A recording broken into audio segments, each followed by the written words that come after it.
What's up? So today I'm going to show you guys how to remove the door trim pad of the Jaguar XF. Let's get to it. If you have one of these trim tools, it's very helpful, but you could probably use a screwdriver, but you got to be careful for damaging this leather trim over here. So having had a look, it's definitely a T20. You can just unscrew it manually.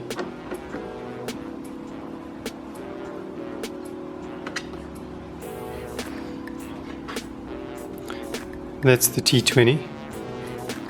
So next we've got to turn our attention to this little thing over here, and you just got to get a screwdriver in there with a little bit of force and pop it out. And just take note that the little tab where you put your screwdriver in was facing the front of the car. Make sure that you put it back that way, because you know everything is shaped here in this aperture for you to take it off easily again in the future. This is actually a size 7, not an 8. That's it. So now that we have this thing loosened, we have to take it out. And according to the manual, there's another screw or something in here.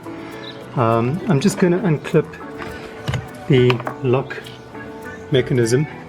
So there are 2 Torx screws inside here. So these 2 are Torx 30, and we can actually see, we mustn't lose sight of the fact that this blue cable must remain here so we can clip our door lock switch in again. So let's get these out, because I don't want to drop them into the door pad, otherwise I've got to go fishing inside the door. To get this thing off, you're going to need a trim tool like this, and you've got to wedge it from this side, working your way to the back. So we're first going to unclip the front. It seems to have some soft clips in there, which is really nice.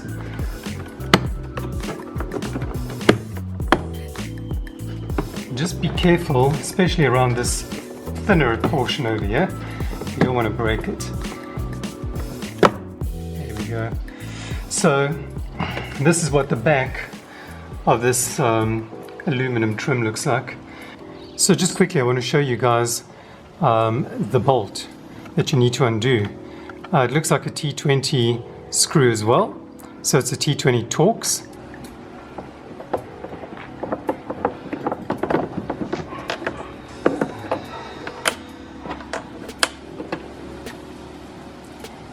Right, so the next step is we're going to unclip all the door trim pad clips from the door. Normally I would use this tool, which is very, very useful in taking off door pads, but the problem is this is metal, and I'm just concerned about this metal part here on the car. I don't want to scratch it, so I'm not going to use that. I'm going to use this plastic trim tool to remove all the clips, and I suggest starting in the corner and then working your way around the rest of the door. Just one little piece of information, guys. Before you attempt to take the entire door pad off, you actually have to lift it up, but make sure that your window is down when you do this, because it's going to be very difficult for you to get the door trim pad clip back in. So all we have to do now that we've got all our clips loose on the side, we've got our 2 bolts over here loosened, we just have to lift it up to unclip, and it's loose. Just want to show you guys behind the scenes. In order to unclip the door trigger, there's a plastic little thing that enables you to just pull it out and unclip it, and then we just got to unclip all our other little wires. That's for the door. This is for the window switch. The door and window switch done. Speaker wires will be next.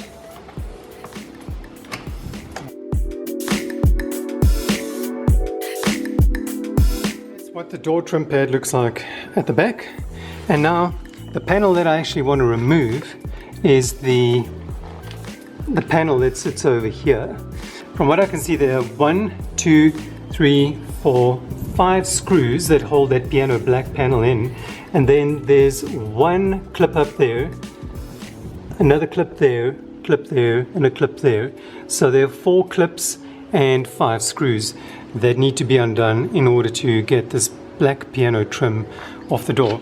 So I'm just showing you guys today how to remove this door trim panel. I want you to have a root around, have a look at a couple of things here. I want to actually check out the ambient lighting and how that was set up, and I can see this is where the bulb would go. There's the fiber optic strip, and there is another one on this side.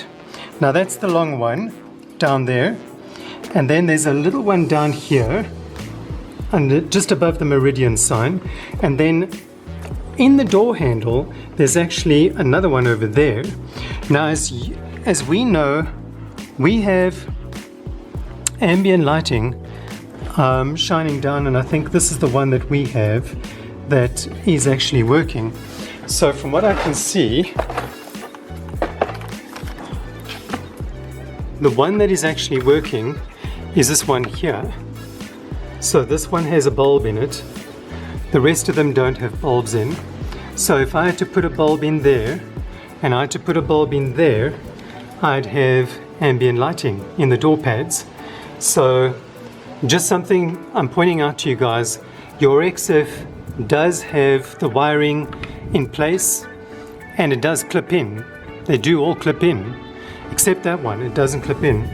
So one would need to run wires into this entire fitment thing over here. I'm just going to check. Yeah, so I would have to open this up to see where I would place my bulb, my LED bulb, and then run a wire from there which connects up to these wires over here, because these little things are for your ambient lighting. That little one over there and this little one over here. Strange, this one is plugged in, but yet it doesn't work. Very, very odd. I don't know. I mean, Jag are a weird crowd.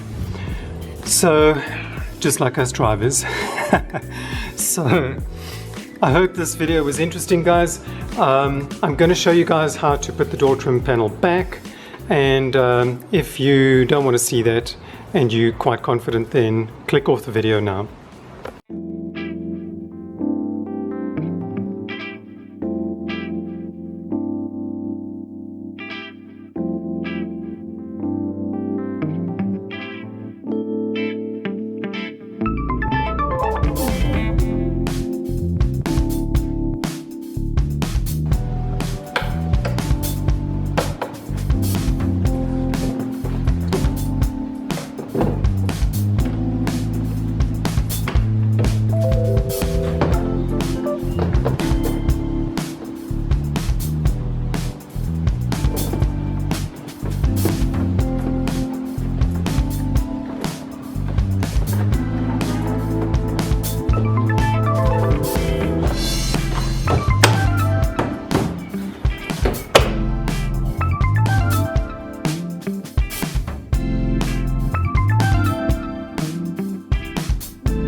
As you know, the main reason I took my door trim pad off today is because I actually want to do all this piano black in wood trim.